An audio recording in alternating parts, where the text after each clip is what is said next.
আসসালামু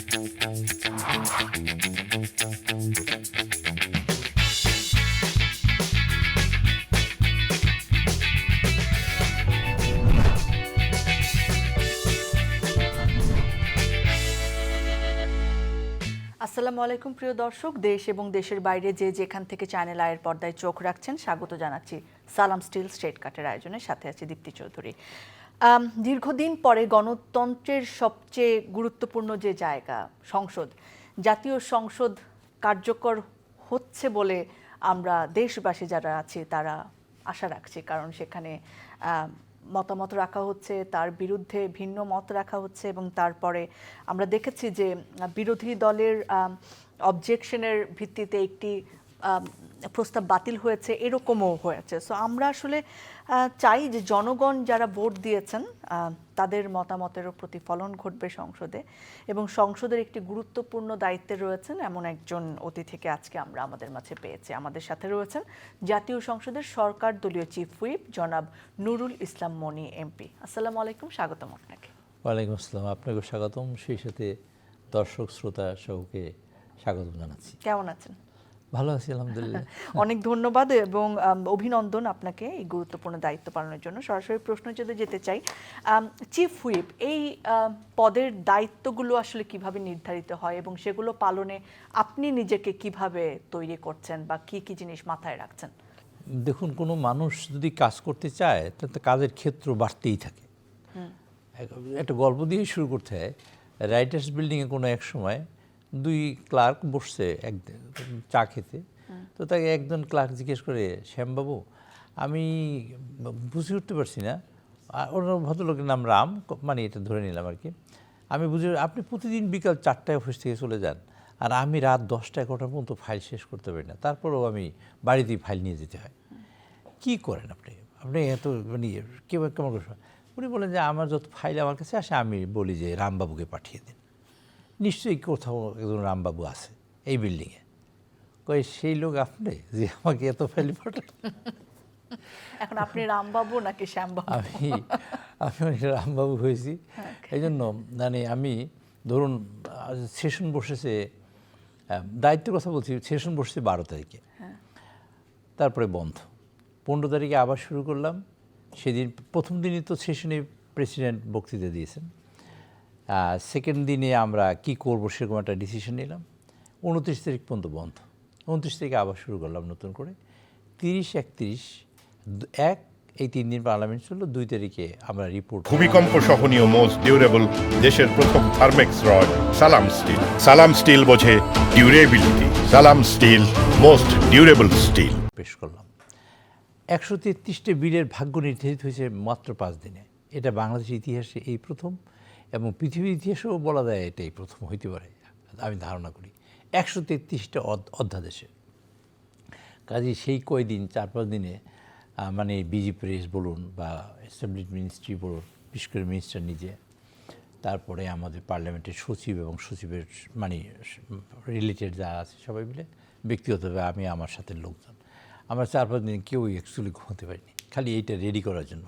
আইন করা, আইন পাশ করা, আপনি বোধহয় লক্ষ্য করেছেন বা সবাই দেখছে যে দেশবাসী, আমরা পার্লামেন্টে যেদিন বসেছি সেদিনই প্রথম সাউন্ড বিভ্রাট। আবার সাউন্ড যে এরকম হতে পারে তা আমার কোনো ধারণা ছিল না। এবং আমি প্রথম যেদিন দায়িত্ব পেয়ে আমি পার্লামেন্টে যাই, আমি সচিব এবং অন্যান্য যাদের সাথে কথা বলেছি, প্রথমেই বলেছিলাম সাউন্ড ঠিক আছে কিনা। সবাই বলে হ্যাঁ স্যার ঠিক আছে। আমি আর অতটা গুরুত্ব দিয়ে দেখিনি। পরবর্তীতে দেখলাম এই পরিস্থিতি। কিছু রিপেয়ারিং, কিছু জোড়াতালি দিয়ে আমরা চালাচ্ছি, এটা চালাতে পারিনি, এখনও জোড়াতালি দিয়ে চলছে। সময় টিভিতে দেখছিলাম একটা প্রতিবেদন, তারা একটা মানে একটা ইনভেস্টিগেটিভ একটা রিপোর্ট পেশ করেছে। আমার খুব ভালো লেগেছে, আমি রিপোর্টটা কালেকশন করার জন্য বলেছি আমার অফিসকে আজকে। ওখানে প্রথম হয়েছে যে টেন্ডার ডাকা হয়েছে সাউন্ডের ব্যাপারে, বাট সাউন্ড ইঞ্জিনিয়ার নাই। কনস্ট্রাকশন কাজে অভিজ্ঞতা সম্পন্ন লোক সেখানে পার্টিসিপেট করতে পারবে। আপনি যেমন ডাক্তার বা একটা মানুষকে অপারেশন করবেন ডাক্তার হিসেবে, বাট ইতিহাসে পাশ হইলেই হবে, ব্যাপারটা এরকমই হয়েছে। তা হয়েছে এবং সেই অনুযায়ী সাউন্ড আসছে। কী দিয়েছে যায় না, তারা কেউ যায় না, এবং সেইটা যা দেওয়ার কথা সেটা বুঝে রাখবে যে সেরকম কোনো লোক নেই, কোনো টিমও ছিল না। তো যা দিয়েছে তাই তারা রেখেছে। যেমন ধরেন 50 গ্রামের আমাদের হেডফোন দেওয়ার কথা, এবং আমেরিকা থেকে অথবা ইউকে মানে ইউরোপ অরিজিন হতে হবে, কিন্তু চায়না থেকে 250 গ্রামের মানে 250 গ্রামের একটা হেডফোন দিয়েছে, ডাউস মার্কে একটা বিরাট হেডফোন। তাহলে এটা আছে, এখন এটা দিলে মাথা ব্যথা করে, এমনি নর্মাল সাউন্ড শোনা যায় না, শুনলেও খুব একেবারে পিন পিন পিন পিন করে শোনা যায়। আর সাউন্ডের একটা মিলি সেকেন্ডে সাউন্ড অ্যাবজর্ব হতে হবে, কিন্তু এখানে 5 সেকেন্ড থেকে 6 সেকেন্ড সময়টাকে সাউন্ড অ্যাবজর্ব হতে, ফলে মানে আপনারা পরে কথা শুনতে পান। হ্যাঁ, ফলে রিভারবেশন হয়, ইকো হয়, দুটো জিনিস হয় একসাথে। এটা একটা বিরাট প্রবলেম হয়েছে সাউন্ডের ব্যাপারে। কাজে এটা একটা কাজ, ধরেন এই কাজটা করতে একটা বিরাট যজ্ঞ, কিন্তু এটা একটা কাজ। বিল আনা এটা একটা কাজ, প্রশ্নের উত্তর থাকে কাজ। বিধির কথা আমি বলতে চাই না, আমি বলতে চাই সকল কার্যক্রম আলোচনার কেন্দ্রবিন্দু এইটা। গণতন্ত্র আমাদের এখানে কখনোই সুবিধা করতে পারে নাই, একটু আলোর মুখ দেখে আবার মেঘে ঢেকে ফেলে। 71 সালে আমরা মনে করেছিলাম একটা বিরাট গণতন্ত্র হবে ইত্যাদি ইত্যাদি। 75 সালে আমরা একেবারে শেষ মতো গলা চিপতে চিপতে এটা দেখলাম একটা বাকশালী হয়ে গেল। এর মধ্যে 74 সালে একটা দুর্ভিক্ষ গেল, মানুষ মূল্য, অনেক কিছু হলো। তখন বাকশালের যেটা অন্যতম, অন্যগুলো ক্রাইটেরিয়া বাদ দিলেও এই মিডিয়া বলতে কিছুই ছিল না। 4টা পত্রিকা রেখে, তখন তো টেলিভিশনে একটা বিটিভি, 4টা পত্রিকা রেখে আর সকল পত্রিকা মতো বন্ধ করে দেওয়া হলো। বাধ্য করলো এদেশের সকল মানুষকে একটা দলে যেতে, কেউ কোনো দলও করতে পারে না, কোনো ভিন্ন মতই থাকবে না দেশে। এই জঞ্জাল কিন্তু দেখেন একটা পর্যায়ে এসে জিয়াউর রহমান সাহেবের কাঁধে পড়েছে। এই দুর্ভিক্ষ পীড়িত একটা দেশ, গণতন্ত্রহীন একটা দেশে তিনি পৃথিবীতে আমার মনে হয় একটিমাত্র উদাহরণ, যেটি সামরিক একজন মানুষ সামরিক পোশাক পরে ক্ষমতায় বসে সে ভদ্র গণতন্ত্র দিয়েছে পৃথিবীতে, মনে হয় একটিমাত্র উদাহরণ, তিনি হলেন জিয়াউর রহমান, আমরা ধারণা করি। তো উনি শুধু গণতন্ত্র দেননি, মাল্টি পার্টি সিস্টেম করেছে। যে বাকশাল থেকে আওয়ামী রিভাইভ করা, সেটারও উনি দায়িত্ব পালন করেছেন ভদ্র, এবং বিভিন্ন পার্টি নিয়ে তখন সংসদ হয়েছে বা পরবর্তীতে মাল্টি পার্টি সিস্টেম করেছে গণতন্ত্র। কী পেয়েছেন উনি? মানে উনি পেয়েছেন 74 সালে একটা বিরাট দুর্ভিক্ষ পেয়েছেন, সেখানে 1 মিলিয়ন, কেউ বলবেন 1.2 মিলিয়ন এই মানুষ মারা গেছে, জাল পড়েছে, বাসন্তী টাসন্তী ইত্যাদি বলছে। খুব দুর্ভাগ্যজনকভাবে আমারও দেখার সুযোগ হয়েছে সে সময়, আমি যখন ইউনিভার্সিটির ছাত্র। দুঃখজনকভাবে দেখেছি যে পরিস্থিতিটা কীরকম, মানুষের লাশের শাড়ি ঢাকা শহরেই আমি নিজে দেখেছি। সেই মৃত মানুষের একটা কাফেলা, একটা বিশাল মানুষের একটা মৃত মানে সম্পদহীন একটা মানুষের গ্রুপকে নিয়ে জিয়াউর রহমান সাহেব দেশটা পেয়েছেন। সেইটাকে কিন্তু আপনারা দেখবেন 3 বছরের মধ্যে এই দেশের খাদ্য উৎপাদন দ্বিগুণ করে এই দেশ থেকে চাল রপ্তানি হয়েছে, এটা জিয়াউর রহমান সাহেবের সময় হয়েছে। সেই গণতন্ত্র এসে আবার ধরেন এরশাদ সাহেব শেষ করে দিলেন। আপনার কি মনে হয় যে এই সময় এসে গণতন্ত্রের মানে নতুন যাত্রা শুরু হয়েছে? আমি বলতে চাই, সেখানেই আসতে চাচ্ছি। সেই দেখেন আবার বেগম খালেদা জিয়া 91 সালে এসে সেই দায়িত্বটা তার কাঁধে পড়লো, ডেমোক্রেসিও বিল্ড আপ করা, আবার ইকোনমিকে রিভাইভ করা। রিয়েল সেন্সে ডেমোক্রেসি তখন ওয়ার্ক শুরু করলো একটা পর্যায়ে। ধরেন এখানে মানুষের তো নানান জাতীয় মোটিভ থাকে, মোটিভ দিয়ে মানুষ চলে। দেশের, আপনার দেশে এখন স্বাধীনতা 54 বছর, আমরা দেশটাকে চাই কি? দেশটা বড় হোক নাকি দেশটা এখানে শেষ হয়ে যায়? আমরা যদি দেশটা বড় হতে চাই, তাহলে আমাদের যে কাজটা করতে হবে, আমরা সবসময় ভিন্ন মত পোষণ করব, কিন্তু ঐক্যমত পোষণ করব কখনো কখনো। যখন ঐক্যমত পোষণ করব দেশের স্বার্থে, আমাদের ডেমোক্রেসির স্বার্থে ঐক্যমত হবে, আমাদের স্বাধীনতার স্বার্থে ঐক্যমত হবে। একটা মানুষের ডেমোক্রেসি মানুষকে আনন্দ দেবে, ডেমোক্রেসি মানুষের স্বাবলম্বী করবে প্রথমত, ডেমোক্রেসি মানুষকে তার কথা বলার সুযোগ দেবে, ডেমোক্রেসি মানুষকে মুভমেন্টের ফ্রিডম দেবে, ডেমোক্রেসি মানুষকে তার কাজ করার রাইট দেবে, ডেমোক্রেসি মানুষ তার ওয়েলথকে প্রোটেক্ট করার রাইট দেবে। এইসব রাইটগুলো আপনি এক্সারসাইজ যদি না করতে পারেন, আপনার রাইটই নেই, আপনি সব লুজ করলেন, তো ডেমোক্রেসি তো হলো না। তো এইসব ক্ষেত্রে আমরা কখনো ঐক্যবদ্ধ হই নাই। সেজন্য আমার একটা বইও আছে এরকমের, যে গভর্নমেন্টে আসলে যে বসবে গভর্নমেন্টে, যিনিই বসুক, তাকে নামাবার জন্য হুড়োহুড়ি আন্দোলন শুরু হয়। যেমন জিয়াউর রহমান সাহেবের নামাবার জন্য আন্দোলন হয়েছে দেশে, আন্দোলন হলো। তারপরে ধরেন এরশাদ সাহেব এসে যা করলেন তা তো জানেনই আপনার, সে এরশাদকে আবার নামাতে হলো। তখন কিন্তু বাইরে যখন সকল দল ঐক্যবদ্ধ হলো, ঐক্যবদ্ধ হয়েও তারপর তো কেউ কেউ পেমেন্ট করলো। আবার ধরেন বিএনপি গভর্নমেন্ট আসলো, এই অনেক যুদ্ধ তাহারিল করে আমরা একটা 3 দলীয় একটা তখন রূপরেখা হয়েছিল যে আমরা একটা তত্ত্বাবধায়ক সরকার করবো, চিফ জাস্টিস যাবে তার প্রধান। সেই সুবাদে একটা মহা অবাধ নির্বাচনে বাংলাদেশে সরকার গঠন হলো। আমি তখন স্বতন্ত্র এমপি হয়েছি, তো তখন থেকে 2 জন হচ্ছে স্বতন্ত্র, আমি তার একজন। তো তখন একটা সরকার গঠন হলো। সেই সরকারটাকে কাজ করতে সাহায্য করাই উচিত ছিল সকলেরই, কিন্তু সরকারটাকে নামাইতে হবে। আন্দোলন একটা পর্যায়ে গিয়ে আওয়ামী লীগ, বা আমি নাম বললে তো না বললে তো আর বুঝতে পারবেন না, সেজন্য আওয়ামী লীগ আবার সংসদ বয়কট করলো। এই বয়কট একদম কন্টিনিউয়াস করলো। একটা পর্যায়ে আবার বিএনপি বয়কট করলো। মানে এখানে হলো চর দখল করার মতন কার্যক্রম হয়েছে বিভিন্ন সময় গণতন্ত্রকে নিয়ে। প্রথম হলো গণতন্ত্রকে যদি আমরা গুরুত্ব দিতে চাই, তাহলে আমাদের সমস্যাগুলো আমাদের দেখতে হবে, আমাদের কী কী সমস্যা আছে। এই গণতন্ত্রের ব্যাহত হওয়ার জন্য গণতান্ত্রিক স্তম্ভগুলো সব নষ্ট হয়ে গেছে। ভূমিকম্প সহনীয় মোস্ট ডিউরেবল দেশের প্রথম Thermex rod Salam steel. Salam steel বোঝে durability. Salam steel most durable still. নষ্ট করেছে বিগত সরকার। যেমন ইলেকশন কমিশন বলতে কিছু নাই। জাস্টিস নিয়োগ করলেন হাইকোর্টে, তার মধ্যে খুন মামলার আসামিও আছে একজন। তো এইসব মানুষরা এখানে জাস্টিস পন্থী হলেন। জাস্টিস হওয়ার কী হলো? আমরা বললাম বিচার বিভাগ স্বাধীনটা দিন, নানান কিছু কইলাম। স্বাধীনতার গাছটা আমরা বিএনপির সময় রোপণ করা হয়েছে। কিন্তু এই ধরনের এই স্বাধীনতা নিয়ে কি হলো? আমাদের লক্ষ লক্ষ কর্মী কোর্টের বারান্দায় হাঁটা শুরু করলো সকাল বিকাল। তাই রহমান সাহেবের ধরেন একটা মামলায় লোয়ার কোর্ট তাকে, বিচারিক আদালত তাকে বেকসুর খালাস দিয়েছে। হাইকোর্ট এনে সাধারণত মানুষ আপার কোর্টে যায় রিলিফ পাওয়ার জন্য, হাইকোর্টে এসে তাকে 10 বছর জেল দিয়েছে। লোয়ার কোর্ট মামলায় বিচার দিয়েছে বেগম খালেদা জিয়াকে, আমাদের ম্যাডামকে 2 কোটি টাকার জন্য 5 বছর।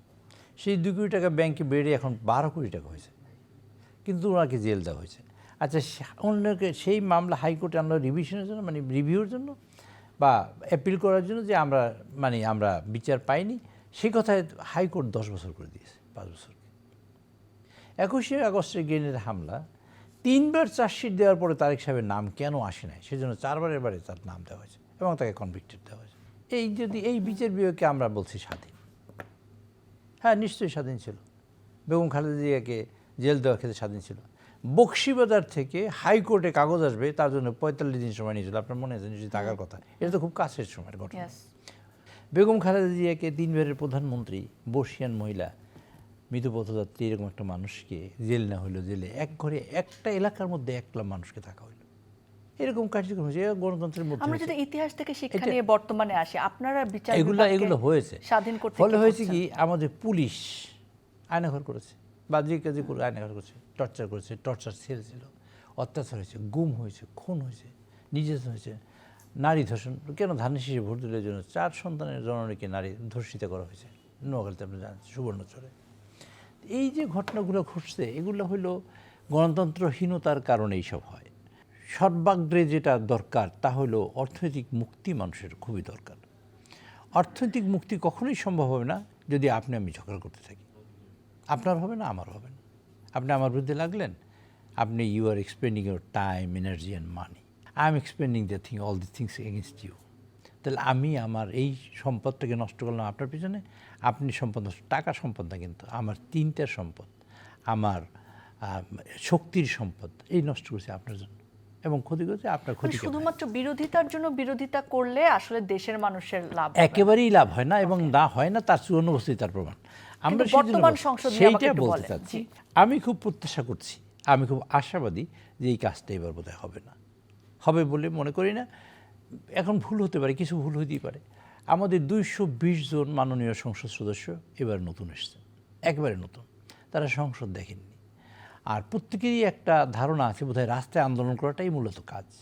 কিন্তু পৃথিবীর কোথাও, ধরেন আমেরিকার কথাই যদি বলি বা ইংল্যান্ডের কথা বলি, রাস্তায় আন্দোলন হয় কখন? আমেরিকায় আপনি রাস্তায় আন্দোলন দেখেছেন কখনো? সোশ্যাল কজ নিয়ে রাস্তায় মানুষ নামে।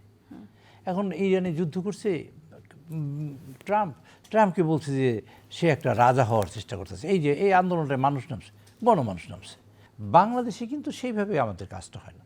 বাংলাদেশে কাজটা হয় কি, আপনি চেয়ারে বসছেন, আপনি আমাকে নামাবো, আপনি ভালো করেন আর মন্দ করেন, আপনি অনেক ভালো কাজ করছেন, আমি আপনাকে মূল্য দেবো না। মন্দ যদি নাও করে থাকেন তাহলে আমার সোশ্যাল মিডিয়া দিয়ে আপনাকে মন্দ বানাবো। এটা বানাতে কোনো অসুবিধা নেই। আপনার খারাপ দিকটাকে খুব মানুষ লুফে নেবে, একদম লুফে নেবে।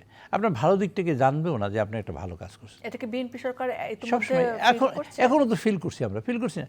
তারেক সাহেব ধরেন প্রধানমন্ত্রী হিসেবে উনি আসছেন, 2 মাসের মধ্যে উনি ফ্যামিলি কার্ড হলে 50 লক্ষ, মানে ফ্যামিলি কার্ড যদি হয় তাহলে এই দেশের মহিলারা ক্ষমতায়িত হবে, এক নম্বর কাজ। এডুকেশনকে ফ্রি করে দিয়েছেন আমার মাননীয় সাবেক প্রধানমন্ত্রী। মেয়েরা সব লেখাপড়া শিখবে, ডিগ্রি পর্যন্ত লেখাপড়ার জন্য কোনো টাকা লাগবে না, উল্টো তারা সরকারের কাছ থেকে ভাতা পাবে, মানে তারা উপবৃত্তি পাবে। মেয়েদের লেখাপড়ার এই কাজ করেছেন। আবার তারেক সাহেব এসে করেছেন কি, যে এই মহিলাদের কার্ড হবে এবং মা বোনেরা কার্ড পাবেন, তারা 2,500 টাকা পরিমাণ সম্পদ পাবেন, এবং যাতে তারা সচ্ছল জীবনযাপন করতে পারেন। এই কিন্তু ইকোনমি ইমানসিপেশনের এটা কিন্তু প্রথম দিক একটা। আপনি ভাত খেলেন না দুপুরে, বা আজকে সকালে নাস্তা খেতে পারলেন না, আপনার কষ্টটা বোঝার মতন আরেকজন মানুষের হবে, সেই লোক যে নাস্তা খায়নি, আর নাহলে কেউই বুঝবে না। এই বিষয়টা বুঝেন, এই কাজটা। ধরেন আপনি ফার্মার্স কার্ড দিয়েছি, আমরা দেওয়া শুরু করেছি অলরেডি, পয়লা বৈশাখে গেছে কৃষক কার্ড। এই সারা বাংলাদেশে এই কার্ডটা যদি করি, একটা বিরাট রেভলিউশন হবে। আমি ইতিমধ্যে 15,000 মানুষকে বীজ এবং সার বিতরণ করেছি ওভার ফোন। আমার 3টে থানায় 15,000 মানুষের সার এবং বীজ পেয়েছে ফ্রি। এই 14 তারিখ থেকে আজকে কয় তারিখ, 18 তারিখ, 4 দিনের মধ্যে। আমি 13 তারিখ করেছি যদিও কাজটা, আমি ফোনে যুক্ত হয়েছি। এই 5 দিনই পাচ্ছে। আচ্ছা, উনি প্রথম ক্যাবিনেট মিটিংয়ে first decision he has taken যে এই দেশের 10,000 টাকা পর্যন্ত ঋণ সুদসহ মৌকুব, সব বাংলাদেশ সকল কৃষক। উনি আওয়ামী লীগ নেই, বিএনপি নেই, উনি বলেছেন একটা কথা, আমি এই দেশের প্রধানমন্ত্রী। বিভাজনটাকে বন্ধ করেছেন, যে স্বাধীনতার পক্ষে শক্তি বিপক্ষে শক্তি, আপনি বিএনপি করছেন আর আমি আওয়ামী লীগ, ভাগ করেন, এরকম না। উনি বলছেন আইনে যা হবে তা হবে। যে কারণে আপনি দেখবেন 2 বছরে বেআইনি কোনো কার্যক্রম আপনার চোখে পড়ার মতন নাই, কিন্তু তারপর আমার কিছু লোকেরা খুঁজে কেমন জানি বাইর করবে, এখনও করে নেই, হয়তো বা করবে ভবিষ্যতে। তো ধরেন এই কাজটা করেছেন উনি। ভীতি, আপনি যে ভয় ছিলেন সেটা দূর করেছেন। ভয়ের কালচার, আপনি টেলিফোনে কথা বলতে ভয় পেতেন, সেটা নাই।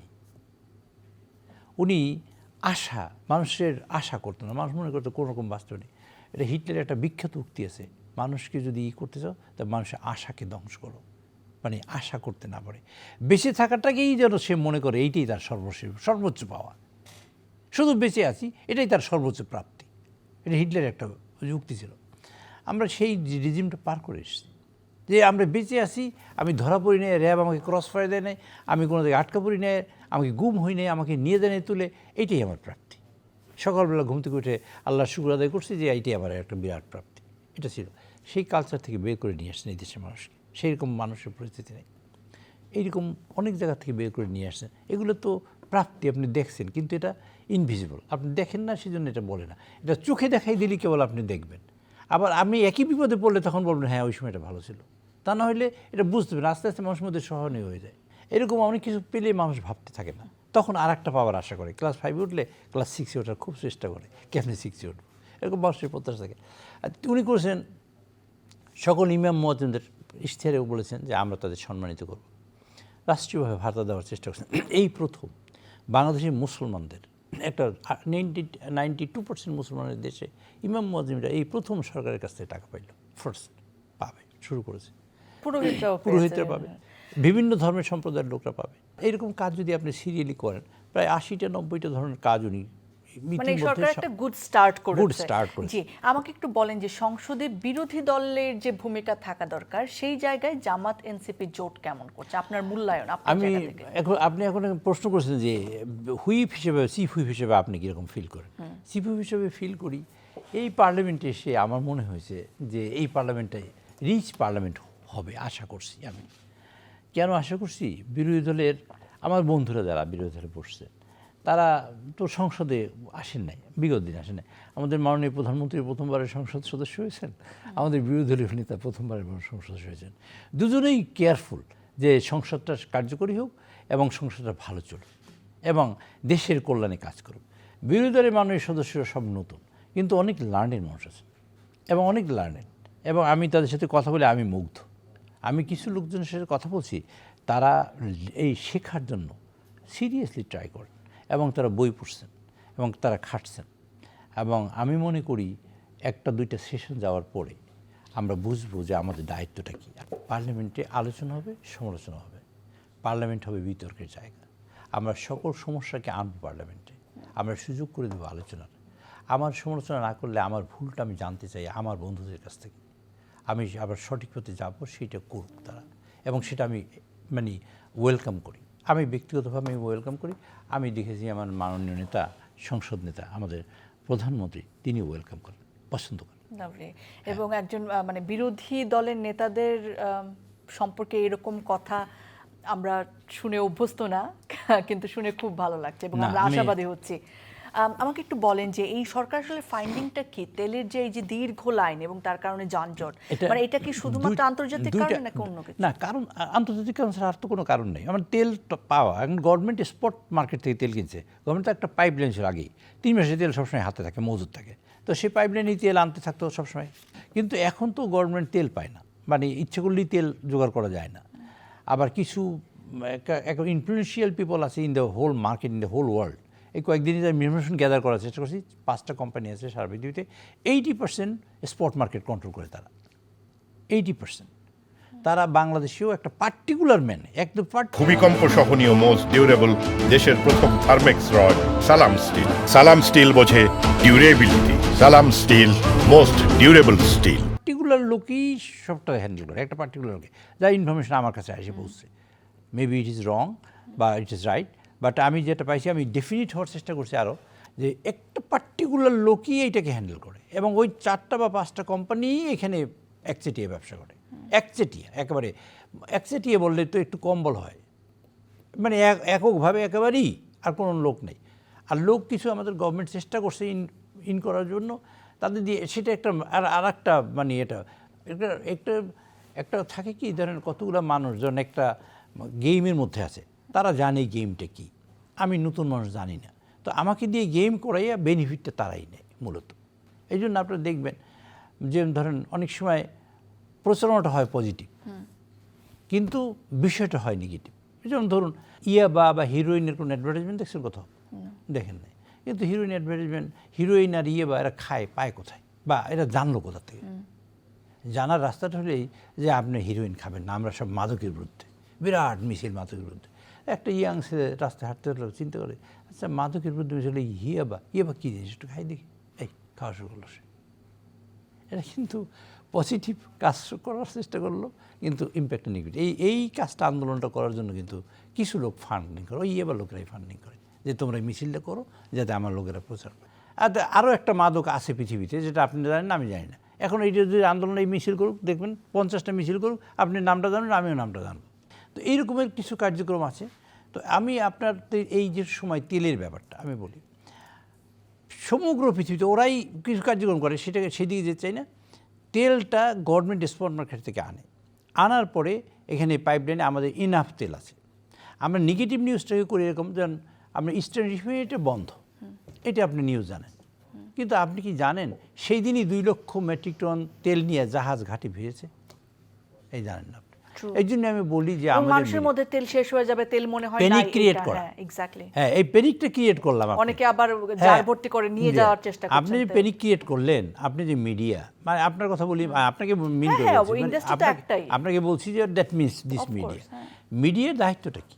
মিডিয়ার দায়িত্বটাকে এই দেখে গণতন্ত্রকে সুসংহত করা, গভর্নমেন্টটাকে স্টেবল করা, গণতন্ত্রকে ট্রানজিশনটা ঠিকমতো হওয়া, আর একটা গভর্নমেন্ট আসুক সেটাকে জবাবদিহিতা নিশ্চিত করা, অ্যাকাউন্টেবিলিটি করা, এবং আমরা যাতে একটা স্বাভাবিক প্রক্রিয়ায় যেতে পারি তার ব্যবস্থাটা করা।